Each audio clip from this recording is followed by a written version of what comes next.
Dak Prescott is everything the Cowboys say they value: mature, composed, respected by teammates, a steady presence in a storm of dysfunction. He was a fourth-round pick, a Cinderella story, a steadying force after the Romo era. And for years he over-delivered. But now, nearly a decade in, the story feels different, more complicated, more uncomfortable. The numbers are solid, the leadership is real, but the moments, the defining ones, they keep slipping through his hands. Dak isn't a bad quarterback. He's a good one. But the question Cowboys fans are afraid to ask is good enough anymore? The modern NFL doesn't require a superhero quarterback. It needs a quarterback who can thrive in structure and elevate when it matters. With Dak, the structure often breaks, or worse, he becomes the one breaking it. And it's not just about Dak, it's about the Cowboys' blind commitment to him. $160 million contract extension. No true competition brought in. System designed around his strengths, but limited playoff creativity. He's paid like Mahomes, but performs like Kirk Cousins. And in Dallas, that gap costs you in January. So here's the question: is Dak Prescott being held back by the system, or is the system built to protect the fact that he may never be that guy? The Cowboys don't just lose in the playoffs, they implode.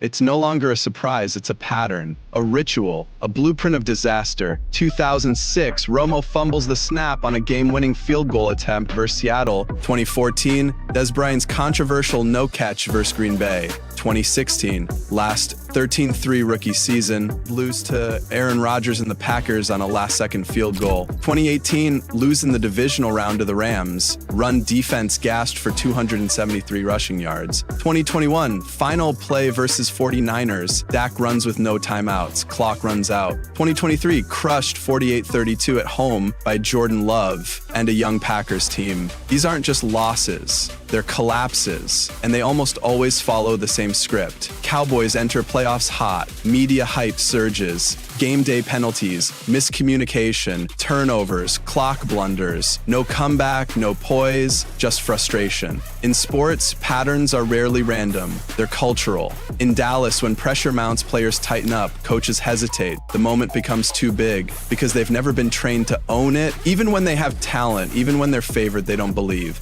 And when a team doesn't believe, it falls apart when it matters most. This isn't a curse. This is self-inflicted. Again and again. The Dallas Cowboys haven't been to an NFC Championship game in 28 years, but they're still the most valuable franchise in sports. No team sells more jerseys, no team gets more primetime games, no team commands more attention. But what are they really selling? The title, America's Team, was earned in the 1970s, but it's been marketed ever since. Over the years, the Cowboys have mastered the art of being relevant without being successful. Every offseason, the narrative resets. Dak's locked in, defense is elite, Micah's a game wrecker, but the results don't change. Because the Cowboys have become better at selling hope than earning rings. In Dallas, image is everything. The stadium, world class. The branding, immaculate. The reality, forgotten in January. When players arrive in Dallas, they don't just get a locker. They get a spotlight, endorsements, media obligations, social media buzz. But in football, the grind is louder than the brand. And in Dallas, the noise of the logo often drowns out the silence of accountability. At some point, the question has to be asked, is this really still America's team?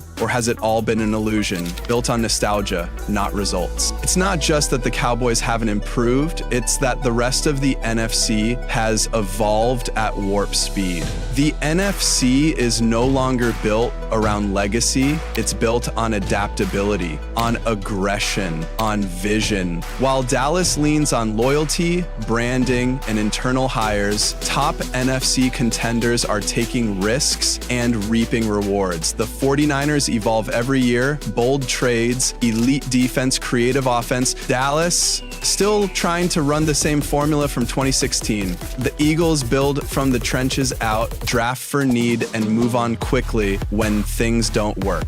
They build like a machine, Dallas builds like a billboard. The Lions rebuilt their culture brick by brick with a fearless identity and total alignment between coach and front office. They were a punchline, now they're contenders. Why? Alignment. The Packers transitioned from Rodgers to Jordan Love without imploding.